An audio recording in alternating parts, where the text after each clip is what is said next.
দেখেন 12,000 টাকা ফোনপে পাঠাচ্ছি, বুঝতে পারছেন না? অথচ আল্লাহ বলছে ফালা তাকুল্লাহুমা উফি ওয়ালা তানহারহুমা ওয়া কুল্লাহুমা কাওলান কারীমা। আল্লাহ কোরআন বলছে বান্দা তোমাদের আচরণে তোমাদের ব্যাপারে তোমাদের পিতা মাতা যেন উফ শব্দ না করে। যদি বলুন ওই যারা পিতা মাতাকে ভালোবাসে না, যারা পিতা মাতা বাপ মাকে ভালোবাসে না, বাপ মায়ের নামে যদি কিছু বলে না তখন গায়ে কষ্ট হবে। কারণ কোরআন বলছে তোমার এমন কোন কুরুচিকর মন্তব্য করো না যাতে করে বাপ মা হার্ট হয়, কষ্ট। আমার বাবারা এই ওমর ইবনুল জামু যেখানে রাসূলুল্লাহ কাবা বাইতুল্লাহ শরীফ বলছে যে 3-4 আমল যা থাকবে তার অসম্ভবকে আল্লাহ সম্ভব করে দেবে, তো ওমর ইবনুল জামু আছে কোথায়? ইয়াসরিবের জমিনে। তখন কিন্তু দিন পৌঁছে গেছে, দিন পৌঁছে গেছে।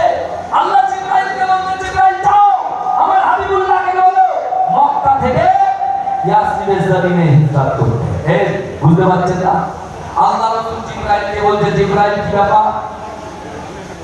আল্লাহ বলছে ইয়াসরিবের জমিনে যেতে, আর আমি ইয়াসরিবের জমিনে যাব। আমার যদি কাবা শরীফটা তওয়াফ করার ইচ্ছা হয় তাহলে আমি কাবা শরীফ তওয়াফ করব কেমন করে? জিবরাইল তুমি তো বলছো যদি মাকাম ইব্রাহিমের পিছনে নামাজ পড়ার ইচ্ছা হয় তাহলে আমি রাসূলুল্লাহ নামাজটা পড়ব কেমন করে? জিবরাইলকে রাসূলুল্লাহ মুস্তাফা জানের রাহমাত বলছে। যদি বলবেন না জিবরাইল শুনছে, রাসূল বলছে বলে আমাকে যদি জামজামের পানি পান করার ইচ্ছা হয় তাহলে জামজামের পানিটা আমি কেমন করে পান করব? আমার যদি সাফা মারওয়া সাই করার ইচ্ছা হয় তাহলে সাফা মারওয়াটা কেমন করে সাই করব? আমার রাসূল যুক্তি দিচ্ছে তাকে, জিবরাইলকে। জিবরাইল আল্লাহকে বলছে আল্লাহ আপনার হাবিবুল্লাহ তাকে সৃষ্টি না করলে দুনিয়ায় কিছুই সৃষ্টি হতো না। যে হাবিবের নবীকে তাবিব যারা মুহাম্মদ রাসূলুল্লাহ বলছেন আল্লাহ সব কথা। আল্লাহ বলতে যাও আমার হাবিবুল্লাহকে গিয়ে বলো মক্কা তার জন্মভিটা ঠিক আছে, কিন্তু মক্কা থেকে মদিনায় আমি আল্লাহ মক্কা থেকে ইয়াসরিবের জমিনে যেতে বলছি।